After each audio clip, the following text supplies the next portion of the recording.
الحمد لله رب العالمين والصلاة والسلام على مبعوث رحمة للعالمين بشيرا ونذيرا وداعيا إلى الله بإذنه والسراجا منيرا. بعد أباركم شكر الله سبحانه وتعالى أنكم تكي رحمة ونمتم محمد صلى الله عليه وسلم. إخوة الكرام, كما inavyojieleza maudhui Ramadhani katika zama za fitna. Kwa nini tunazungumza hii maudhui? Kwa sababu tuko ndani ya zama za fitna. Uzanga katika imani,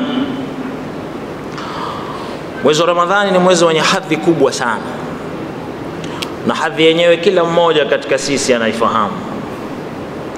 Haitoshi hivyo, katika kipindi ambacho Waislamu wako chini ya nidhamu ya Kiislamu, mwezi wa Ramadhani ilikuwa ni fursa adhimu ya kila mmoja kujipanga na kuhakikisha kwamba anapata yaliyomo.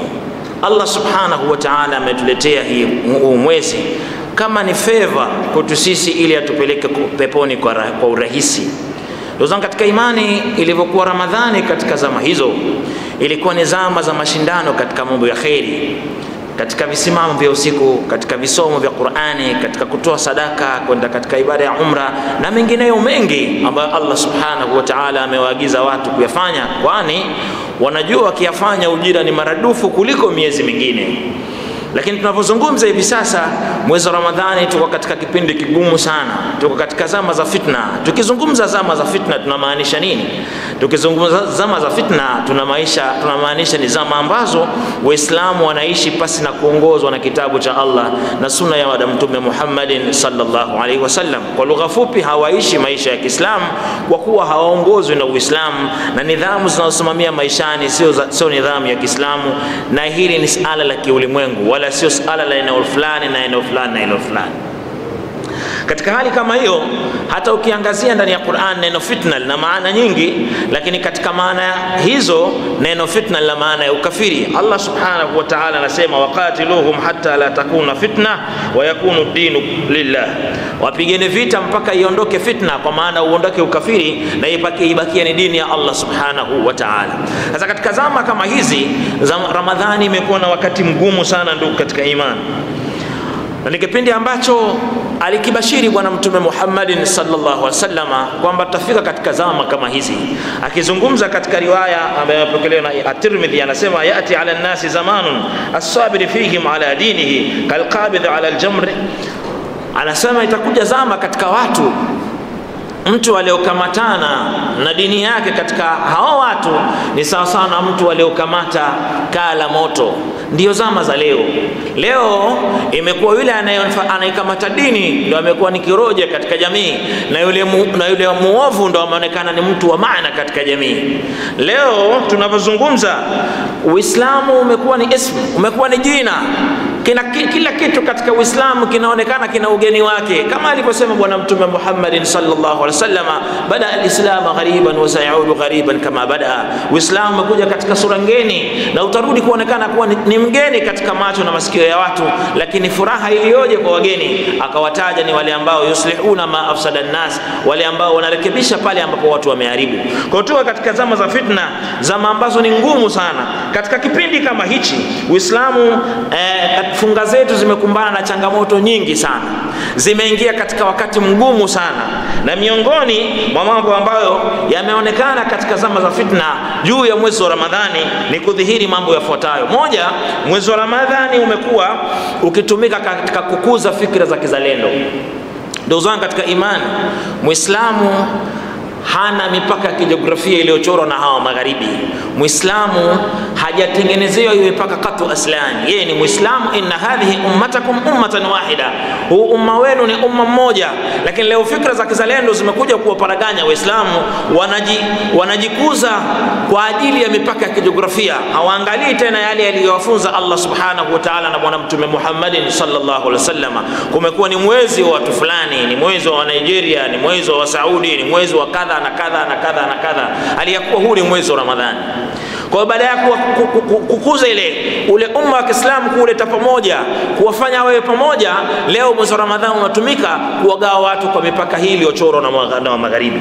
Lakini sio hivyo tu, mwezi wa Ramadhani umekuja umetengenezwa picha onekane ni ala la kiroho peke yake, yani mafungamano ya Uislamu na Mola wao yawe ni katika spiritual issues, katika masala ya kiroho peke yake.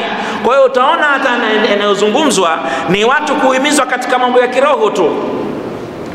Kila anayezungumzwa basi yagusie masala ya kiroho na kadha, kana kwamba Uislamu hauna sehemu nyingine katika maisha. Uislamu ni complete and comprehensive ideology. Huu ni mfumo kamili wa maisha.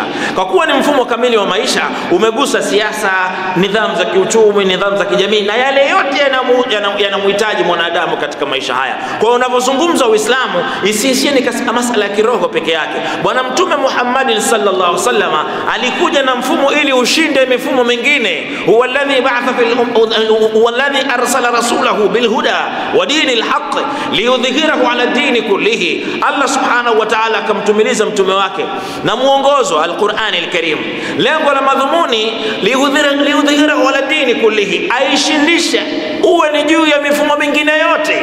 Kwa kuwa Uislamu ni mfumo wa maisha, basi tunapozungumza ndani ya Ramadhani tusizungumze katika vijieneo tu, isiwe ni katika sehemu ya masala ya kiroho peke yake, bali watu wanatakiwa waoneshe Uislamu katika sura kamili. Leo Ramadhani inatumika kukuza masala kuzungumza Uislamu katika masala ya kiroho peke yake. Utaona hata katika vipindi mbalimbali katika redio na mengineyo, wale wanaokaribishwa kuja kuzungumza mule ndani wanapangiwa mpaka cha kuzungumza, maana yake uguse masala haya na haya na haya, kana kwamba Uislamu umechorewa maeneo tu. No, huu sio Uislamu ule aliokuja nao Bwana Mtume Muhammad. Ule aliokuja nao ulikuja ukatawalia maisha ya watu. Leo tunazungumza ilisimama dola ya Kiislamu iliyoasisiwa na Bwana Mtume, imedumu zaidi ya miaka 1300. Ingekuwa ni katika sura ya spiritual peke yake, ya kiroho peke yake, basi dini nadhani hata sisi isingetufikia huko. Kwa hiyo utakuta Uislamu leo katika Ramadhani kuna sura kama hiyo. Lakini pia mwezi huu ni mwezi wa Qur'ani, hakuna anayekataa. Qur'ani imejieleza yenyewe, shahru ramadhana alladhi unzila fihi alquran hudan linnasi. Lakini namna ulivyojieleza sivyo leo tunavyoichukulia. Leo alhamdulillah, sio jambo baya, tufahamiane vizuri.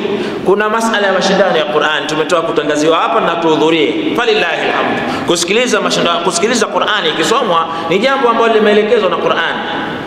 Lakini leo kuna watu ambao wanayatumia haya mashindano ya Qur'ani si kwa sura ya Uislamu, wanatumia kwa agenda zao. Wengine katika watawala katika biladi za Waislamu wanatumia mwezi wa Ramadhani na haya mashindano ya Qur'ani wajisafishe ule uchafu walionao. Hawahukumu watu kwa Qur'ani al-Karim wala hawahukumu watu kwa sunna ya Bwana Mtume Muhammad sallallahu alaihi wasallam, lakini ikija Ramadhani wataweza kusponsor mpaka mashindano ya Qur'ani. Lakini wakati huo huo yule ambaye atasimama kuwalingania watu waweze kuhukumiwa na Qur'ani wanamkamata, wanamfunga na inawezekana wakamuua. Sasa kipi ambacho kinafanyika katika hili? Maana yake wanaona hii ni loophole ya kuitumia Qur'ani kujitakasa, kujionyesha kwamba ni watu wema na wasafi, lakini upande wa pili wao ni wapinzani wa Qur'ani. Na haya yanatumika ndani ya Ramadhani. Ndio tunazungumza kwamba Ramadhani katika zama za fitna hauitumiki Qur'ani kwa ajili ya kuja kusimamia maisha ya watu, kwa ajili ya watu kuongozwa na Qur'ani al-Karim, jambo ambalo ni wajibu, kwa ajili ya watu kuelekezwa na Bwana Sunna ya Mtume Muhammad sallallahu alaihi wasallam katika maeneo yote maishani, jambo ambalo ni wajibu kwa kila Muislamu, bali yanatumika kuweza kuwatawala, kuweza kuwatakasa hawa watawala katika biladi za Uislamu ili waonekane ni wema na wanaipenda Qur'ani, halakuwa wao ni wapinzani wa Qur'ani. Lakini pia baadhi ya miji ya Uislamu katika Qur'an katika Ramadhani hizi za sasa, ulaji umekuwa ni jambo la kawaida, ulaji wa wazi miji ya Waislamu, jambo ambalo lilikuwa halipo ndani ya dola ya Kiislamu, lilikuwa halipo kabisa. Na hata ilivyovunjika katika miaka ya nyuma kidogo, ilikuwa ni aibu na ni ajabu kumuona mtu anakula ndani ya Ramadhani katika biladi za Waislamu. Lakini katika zama za fitna imekuwa ni jambo la kawaida, watu wanakula wala sio tatizo. Ramadhani kwetu ni shani, Ramadhani ni katika sha'air Allah, ni katika matukufu ya Allah. Sisi tumeletewa Ramadhani, tunatakiwa tuheshimishe mwezi huu. Lakini katika biladi za Waislamu si hasa ukaona watu wanakula wala hawajali. Hilo ni jambo ambalo limewakuta Waislamu katika Ramadhani, hasa katika zama hizi mbovu za fitna. Lakini pia katika Ramadhani kuna dhihaka mbalimbali kwenye mwezi wa Ramadhani, na haya ni mapungufu ambayo tunayaona kutokamana kwa tuko ndani ya zama za fitna. Katika hayo hizo dhihaka ni watu ambao wanaitwa wachekeshaji, macomedian, kuifanyia Ramadhani kama ni sehemu ya kutunga maudhui za kukejeli Ramadhani. Na haya yamekuwa ni mambo ya kawaida wala hayazungumziwi.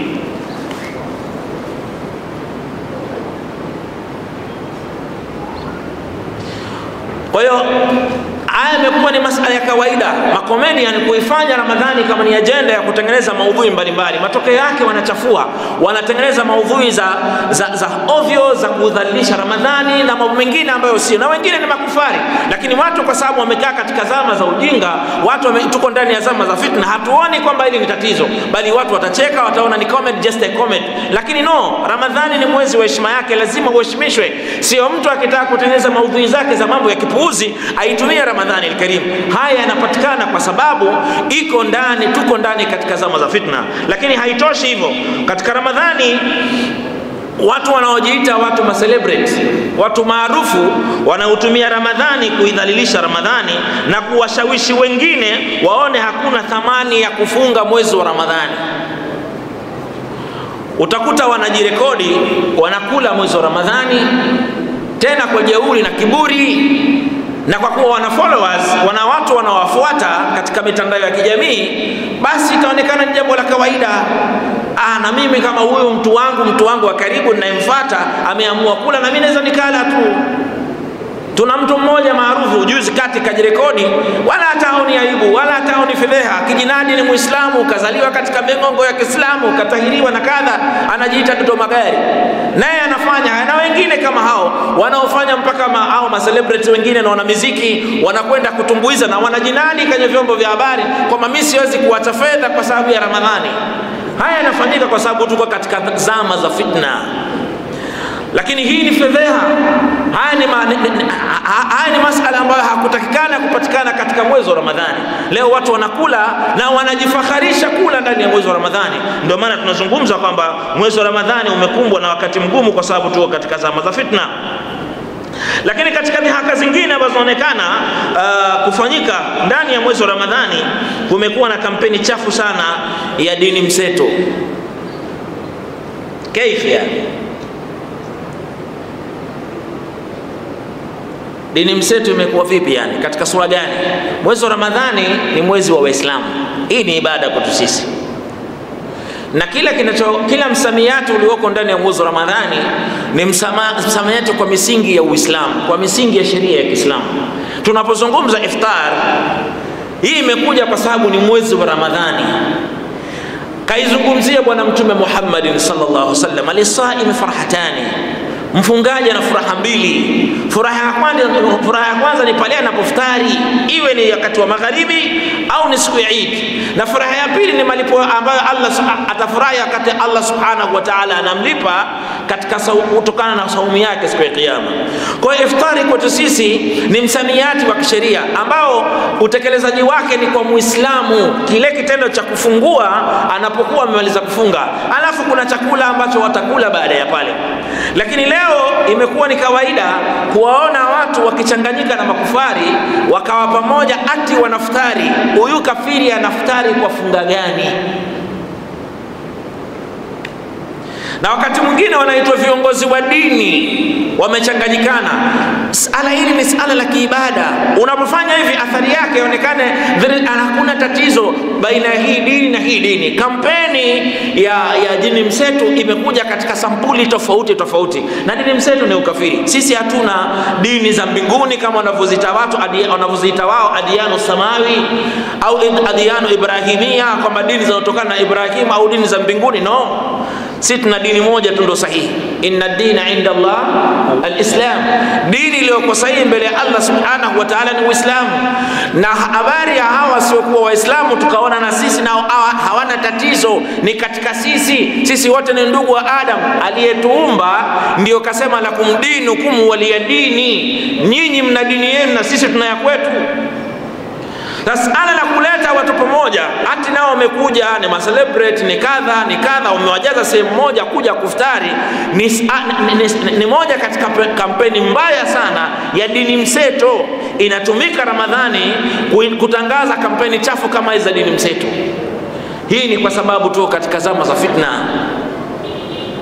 Na hili lazima tuwaambie watu, na imefika kipindi kama kweli nyinyi mna ghera ya kutoa, huu ni mwezi wa kutoa. Kuna watu maskini, tumeona kuna tangazo hapa, habari ya watu ambao wana maradhi, wengine ni mayatima, wengine ni mafakiri, wengine wafungwa. Wapelekeeni huko mpate radhi za Allah subhanahu wa ta'ala, sio kuwaita watu macelebrity makufari mkajaza sehemu moja, tena mkatumia gharama kubwa sana mjioneshe katika mitandao ya kijamii kwamba mmefutarisha watu. Unamfutarisha vipi mtu ambaye hafungi wala haimuhusu hiyo imani? Hii ni kampeni ya kutangaza dini mseto. Leo Ramadhani katika zama za fitna inatumika kwa ajili ya kutangaza kampeni chafu kabisa za dini mseto. Lakini pia leo Ramadhani inakumbwa na wakati mgumu sana wa maasi ambayo yako dhahiri shahiri na yanasimamiwa na mfumo. Leo mfumo wa kibepari na demokrasia yake, mema yamekuwa ni mabaya na mabaya yamekuwa mema. Leo mwenye hadhi ni muovu na mtu dhalili ni mwema. Leo mwenye kula kamari, mwenye kucheza kamari, mwenye kula riba akawa tajiri, huyo mtu mwenye hadhi ndio anakuzwa na kuonekana ni mtu wa maana kabisa. Lakini alimul Qur'ani, Sheikh mwanazuoni mcha Mungu, hana nafasi. Ndio ubepari umetufikisha hapa. Sasa katika huu mfumo, kwa kuwa mema yamekuwa ni maovu na maovu yamekuwa ni mema, riba ni halali tena napigwa debe, kamari ndio kabisa. Kila siku embet zimejaa mpaka kwenye mashati tunaoingia nayo misikitini, yote tunatangaza kamari mpaka misikitini katika nyumba za Allah subhanahu wa ta'ala. Kwa kuwa uovu umekuwa wazi, basi hata Ramadhani zetu zinakuwa ngumu. Leo ukipita wanawake wako uchi tena katika biladi za Waislamu. Leo ukienda hapa ni madisco, ukienda pale ni pombe, ukienda hapa ni nguruwe, ukienda kadha, na yote haya yanasimamiwa na nidhamu ambazo sio za Kiislamu. Kwa hiyo maasi yalipokuwa wazi yanaipa ugumu ufungaji wa Ramadhani. Watu wanahitaji utulivu wa fikra, watu wanatakiwa wajiondoshe mbali na dunia, wawe karibu na Mola wao, mazingira yawe conducive, yawe mazuri kwa ajili ya kutekeleza ibada ya Ramadhani. Lakini leo kwa mfumo wa kibepari na demokrasia yake iliyofanya mema kuwa mabaya na mabaya kuwa mema, Ramadhani imekumbana na wakati uliokuwa mgumu sana. Lakini vile vile katika Ramadhani kuna changamoto zake nyingi ambazo zinaufika umma wa Kiislamu, tumezieleza baadhi. Sasa nini kifanyike? Kwa kuwa kila kitu kinapozungumzwa huwa kina sintofahamu zake, lazima ipatikane solution lake. Tumezungumza mazingira magumu ambayo leo tunakutana nayo katika mwezi wa Ramadhani, na mazingira haya hayajaja kwa bahati mbaya, ima kuidhalilisha Qur'ani au kuidogesha Ramadhani na kuidhihaki, au saumu zetu kuwa ngumu. Yote haya yametufika kwa sababu hatuko ndani ya maisha ya Kiislamu. Tuligusia kidogo hapo mwanzo kwamba Ramadhani ilipokuwa ndani ya dola ya Kiislamu ilikuwa ni mazingira yake ni rafiki. Unafunga unajihisi yale malengo ya Ramadhani yanapatikana. Allah subhanahu wa ta'ala ametuletea ili aweze kutulipa janna, na ifike kipindi sasa mtu aone kuikosa Ramadhani katika misingi yake ni hasara kwake yeye. Sasa yako mambo ya msingi ya kuyafanya ili umma wa Kiislamu uweze kuondokana na hizo changamoto ambazo tumezungumza. Miongoni mwa mambo hayo ambayo lazima Waislamu uyafanye ni umma wa Kiislamu ufahamishe thamani na fadhila za mwezi wa Ramadhani. Inawezekana kabisa tunakoishi, na ndivyo ilivyo leo, umma wa Kiislamu haulishwi yale ambayo anatakiwa ulishwe ili uweze kufahamu Uislamu kwa usahihi wake. Ima wafikishaji wana mapungufu katika ufikishaji, au umma wenyewe nyoyo zimesusua, hazitaki tena kukaa zikasikiliza mambo ya khairati. Kwa umma unatakiwa ufahamishwe, tena ufahamishwe hasara ambayo mtu atakutana nayo ikiwa Ramadhani inafika mpaka inaondoka asiweze kusamehewa dhambi zake. Allah ametuletea Ramadhani ili aweze kutusamehe dhambi zake, na ameweka mengi ndani yake. Imetoka kuzungumza hapa na Sheikh Musa, Allah kaweka mambo mengi ili aweze wewe kukusamehe. Fikiria tu unaweza kuipata usiku mmoja, ni sawasawa umefanya ibada miaka 83. Ndani ya Ramadhani jema moja linalipwa mpaka thawabu 700 na zaidi. Ndani ya Ramadhani kila khairi unayofanya inatofautiana na malipo katika miezi mingine. Sasa katika hali kama hiyo, yako mambo ya msingi ya kuyafanya na mtu afahamishwe. Kwa mfano, Bwana Mtume Muhammad sallallahu alaihi wasallam anaonesha yule mtu ambaye ataingia katika Ramadhani then Ramadhani ikaondoka bila kusamehewa ni katika watu waliokula hasara sana. Anasema raghima anfi rajulin dhukrat indahu wa lam yusalli alayya wa raghima anfi rajulin dakhala alayhi Ramadhan thumma insalakha qabla an yughfar lahu wa raghima anfi rajulin adraka indahu abawahu alkibar wa lam yudkhilahu aljanna.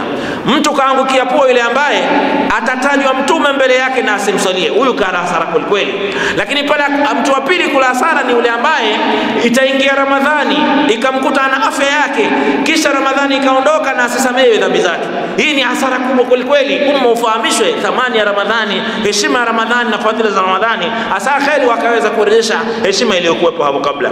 Jambo la pili, wanazuoni wabebe majukumu yao kiusahihi katika kuelekeza umma na sio kuwa vipaza sauti vya watawala au kuwa wachomia tumbo kwa ajili ya dunia. Leo umma wa Kiislamu unahitaji mambo muhimu na murua kutoka kwa wanazuoni wa umma, wauelekeze namna nini kinatakiwa kufanywa. Lakini liasafi shadidi, katika hali iliyokuwa ni ya kusikitisha, wengi katika wanazuoni wetu hawabebi jukumu lao kisawasawa. Waueleze umma namna gani wanavyotakiwa kuishi katika maisha ya kila siku, waueleze umma jukumu lao kama Waislamu baada ya kuondoka bwana Mtume Muhammad sallallahu alaihi wasallam na baada ya kuondoka dola ya Kiislamu, jukumu lao ni lipi? Leo umma unaolishwa na wanazuoni sio wale ambao wanatakiwa walishwe. Leo wanazuoni wakisimama ni kuelezea mivutano sio kichwa la miguu, radi na radi na radi na radi. Umma unaangamia, umma unapotea, umma unahitaji direction. Watu wanakaa wakivutana katika vitu ambavyo la yusmin wala yughni min ju'i shay'a. Umma wa Kiislamu unahitaji wanazuoni watakokuwa kweli warithi wa Mtume Muhammad sallallahu alaihi wasallam, wachukue picha halisi na manhaji ya Mtume waielekeza kwa wanadamu, hasa kheri Ramadhani ikarejeshwa hadhi yake. Na jambo la mwisho kabisa, umma wa Kiislamu unatakiwa ufahamu kwamba haya yote yanayotukuta sisi kama changamoto katika umma wa Kiislamu yaliyomo ndani ya Ramadhani na yale ambayo hayamo ndani ya Ramadhani, basi yana suluhisho lake, na suluhisho lingine isipokuwa ni kurejesha maisha ya Kiislamu kwa kurejesha tena dola ya Kiislamu ili tuweze kuongozwa na Qur'ani Karim. Ndugu zangu, tunaitana kwenye mashindano ya Qur'ani. Ndugu zangu, tunatoa tafsiri za Qur'ani ndani ya misikiti yetu. Ndugu zangu, tunasoma Qur'ani kila mmoja kwa ajili ya Ramadhani apate mazuri yaliyomo ndani, apate thawabu nyingi zomo ndani ya Ramadhani. Lakini kuna jambo moja kubwa sana lazima tulifanyie kazi. Qur'ani imekuja iweze kusimamia maisha ya watu. Qur'ani imekuja iweze kuhukumu katika maisha ya watu. Ndio jukumu la kwanza la Qur'ani. Sasa jukumu hili hamna atakayeweza kulisimamia isipokuwa ni mimi na wewe. Hakuna mtume baada ya Mtume Muhammadin sallallahu alaihi wasallam. Masahaba washaondoka, watakaobeba jukumu hili ni mimi na wewe. Kwa hiyo hizi changamoto tunazozungumza ndani ya Ramadhani haziwezi kuondoka na nyinginezo katika maisha, iwe za kiuchumi, iwe za kijamii, iwe ni za kisiasa na nyingine zote zinazohusu mwanadamu. Lazima Qur'ani ili iweze kusimamia maisha ya watu, na haiwezi kusimamia maisha ya watu pasi na kuwa na dola ya Kiislamu na pasi na kuwa na kiongozi wa umma. Ametoa kuzungumza shaka hapa, anasema innamal imamu junna tuqatalu min waraihi wa yutaqabi. Hakika kiongozi wa umma ni ngao, watu watapigana nyuma yake na watajilinda na yeye. Sasa katika hali kama hiyo, ili tuweze kuondosha changamoto hizi kuhusiana na mwezi wa Ramadhani na nyinginezo katika maisha, lazima tuende mbio kufanya kazi kidhati ili tuweze kurejesha maisha ya Kiislamu na tuweze kuhukumiwa na Qur'an na Sunna chini ya kiongozi mmoja, chini ya bendera moja, la ilaha illa Allah Muhammadur Rasulullah. Tukifanya hivi, vijana kwa wazee, kwa hali yoyote, kwa uzito na wepesi, hasa kheri dola itasimama, tukaishi katika maisha bora, tukaiona Ramadhani inayotengeleza ule ucha Mungu wa ujumla.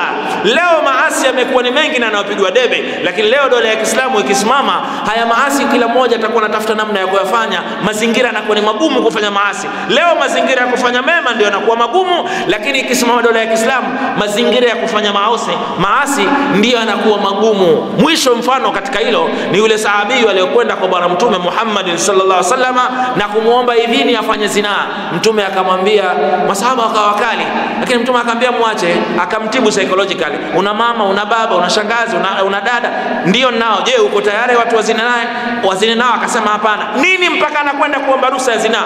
Mazingira yalikuwa hayaruhusu zinaa, wanawake wako kwenye stara, mazingira yako safi, uovu umezuiwa, mambo yako sawa, anatafuta namna ya kufanya zinaa, anashindwa. Kwa hiyo leo tukirejesha dola ya Kiislamu, maasi watu watakuwa wanatafuta namna ya kuyafanya, mazingira ni mazuri, tutaishi chini ya dola ya Kiislamu, chini ya kiongozi wa umma. Allah subhanahu wa ta'ala ndiye katika hao watakaofanya kazi ya dhati kuweza kurejesha maisha ya Kiislamu na kuishi tena chini ya dola ya Kiislamu. Wa ila huna, assalamu alaikum wa rahmatullahi wa barakatuh.